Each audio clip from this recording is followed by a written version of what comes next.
अमाल की तालीम में जैसे भी कल बयान किया गया था कि हिकायत सहाबा में उन वाक़यात को जमा किया गया जिसमें तमाम तर चीज़ों के होने के बावजूद यानी खुशखबरियाँ और बशारतें कि अल्लाह ने उनके तमाम गुनाह माफ़ कर दिए हैं और सहाबा के साथ राज़ी होने के फ़ैसले का बयान आ चुके के बाद भी हुज़ूर पाक सल्लल्लाहु अलैहि वसल्लम बहुत ज़्यादा डरा करते थे, रात रात भर नमाज़ें पढ़ा करते थे। तो उसी सिलसिले को जारी रखते हुए आज जो वाक़यात तालीम में पढ़े जाएंगे उसमें एक तो हुज़ूर पाक सल्लल्लाहु अलैहि वसल्लम का ही है और उसमें वो रात रात भर पढ़ रहे हैं और रात में उनको सिर्फ अपनी उम्मत का गम है कि अपनी उम्मत के बारे में अल्लाह तबारक ताला से माफ़ी मांग रहे हैं। और दूसरा वाक़या हज़रत अबू बकर सिद्दीक़ रज़ियल्लाहु ताला अन्हु का है कि वो उनको आखिरत की इतनी फ़िक्र थी कि उनको ये हमेशा डर रहता था कि आखिरत में उनका क्या हिसाब होगा। हुज़ूर अकरम सल्लल्लाहु अलैहि वसल्लम का रात भर रोते रहना। नबी अकरम सल्लल्लाहु अलैहि वसल्लम एक मरतबा तमाम रात रोते रहे और सुबह तक नमाज में ये आयत तिलावत फरमाते रहे, इन तुअज़्ज़िबहुम फ़इन्नहुम इबादुक व इन तग़फ़िर लहुम फ़इन्नका अंतल अज़ीज़ुल हकीम।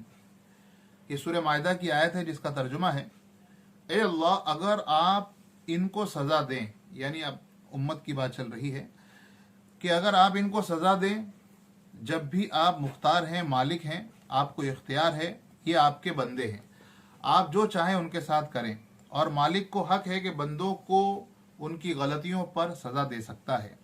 और अगर आप उनको माफ़ फरमा दें तो भी आप मालिक और मुख्तार हैं, आप ज़बरदस्त कुदरत वाले हैं और माफ़ी पर भी कुदरत रखते हैं और हिकमत वाले हैं तो माफ़ी भी हिकमत के मुआफिक होगी।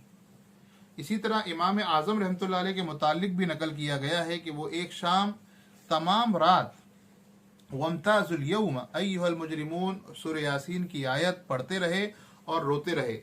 मतलब आयत शरीफा का ये है कि क़यामत के दिन मुजरिमों को हुक्म होगा कि दुनिया में तो तुम सब एक दूसरे के साथ मिले जुले रहते थे, मगर हश्र के मैदान में मुजरिम लोग सब अलग हो जाओ और गैर मुजरिम अलग।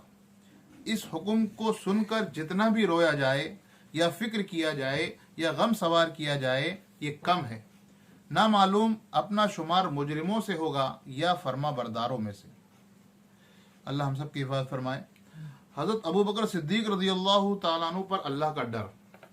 हज़रत अबू बकर सिद्दीक़ रज़ियल्लाहु ताला अन्हु जो तमाम अहले सुन्नत वल जमात के इत्तिफाक के साथ में ये बात तय है कि अम्बिया के अलावा दुनिया के तमाम इंसानों से सबसे अफजल, नबियों के बाद जितने इंसान हैं उन इंसानों में सबसे अफजल अगर कोई ज़ात है तो वो हज़रत अबू बकर सिद्दीक़ रज़ियल्लाहु ताला अन्हु है। उनका जन्नती होना यकीनी है।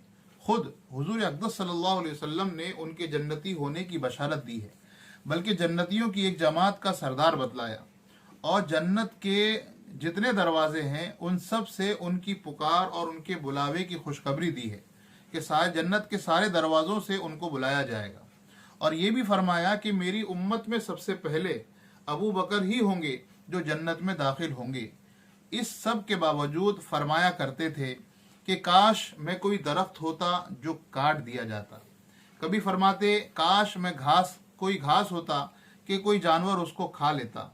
कभी फरमाते काश मैं किसी मोमिन के बदन का बाल होता। एक मरतबा एक बाग में तशरीफ़ फरमा थे और एक जानवर को बैठा हुआ देखा तो ठंडा सांस भरा और फरमाया कि तू किस कदर मज़े में है, खाता है, पीता है, दरख्तों के साये में फिरता है और आखिरत में तुझ पर कोई हिसाब किताब नहीं। काश अबू बकर भी तुझ जैसा होता।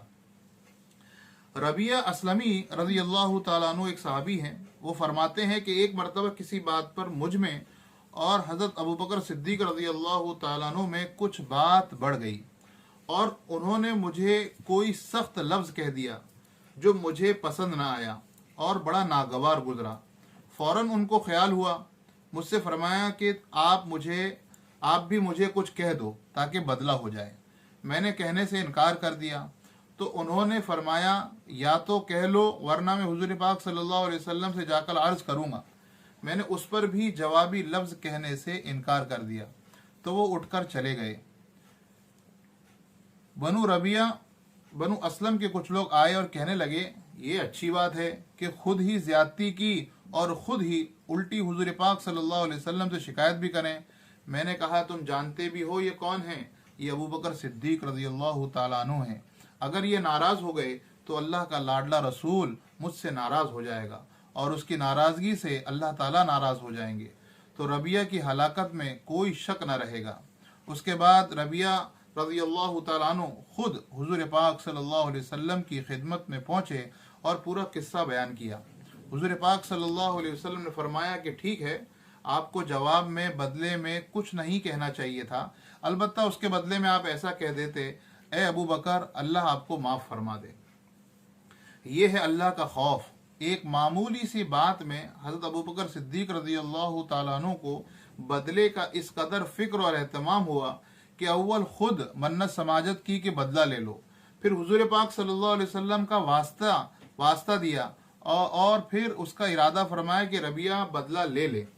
آج ہم سینکڑوں باتیں ایک دوسرے کو کہہ دیتے ہیں، اس کا خیال بھی نہیں ہوتا کہ اس کا آخرت میں بدلہ بھی لیا جائے گا یا حساب کتاب ہوگا۔ اللہ تعالی ہم سب کو ایک دوسرے کا دل دکھانے سے بچائے، محفوظ رکھے۔ آخر دعوانا الحمدللہ رب العالمین۔ سبحان اللہ وبحمدہ، سبحانک اللہم وبحمدک، ونشہد ان لا الہ الا انت، ونستغفرک ونتوب الیک۔ سبحان ربک رب العزۃ عما یصفون، وسلام علی المرسلین، والحمدللہ رب العالمین۔